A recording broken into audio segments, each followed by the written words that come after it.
இது தெரிஞ்சுக்கலாம். சோ இப்போ வந்து உங்களுக்கு சிஓடி இருக்கு, ரொம்ப அதிகமா இருக்கு. நான் சொல்லிட்டேன் சிஓடி வந்து ரொம்ப அதிகமா இருந்துச்சுன்னா அது எதாவது மூலியமா நீங்க வந்து அதோட ரிடக்ஷன் பண்ணலாம் அப்படின்னு வந்து பாத்தீங்கன்னா உங்களுக்கு வந்து பாத்தீங்கன்னா வேஸ்ட் வாட்டர் செப்பரேஷன் ப்ராசஸ் மூலமா நீங்க பண்ணலாம்.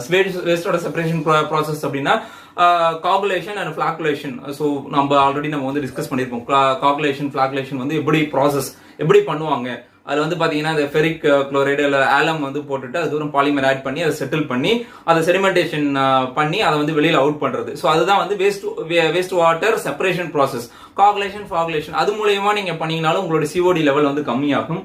இல்ல நான் வந்து அந்த மாதிரி வந்து ஒரு கெமிக்கல் என்ன சொல்றது ஒரு கெமிக்கல் ஏஜென்ட்லாம் போட்டு, ஏன்னா கெமிக்கல் ஏஜென்ட் இஸ் ஹைலி வந்து ஒரு காஸ்டான ஒரு விஷயம் அது. ஸோ அதை நான் ப்ரொக்யூர் பண்ணி அந்த காகுலேஷன் செட்டப் போட்டு நான் அந்த மாதிரிலாம் பண்றது எனக்கு வந்து ரொம்ப வந்து காஸ்ட் எஃபெக்டிவா இருக்கு. காஸ்ட் எஃபெக்டிவா இல்லை அப்படின்னு நீங்க நினைக்கிற பட்சத்துல நீங்க எதுக்கு போலாம் அப்படின்னா நீங்க வந்து நம்மளோட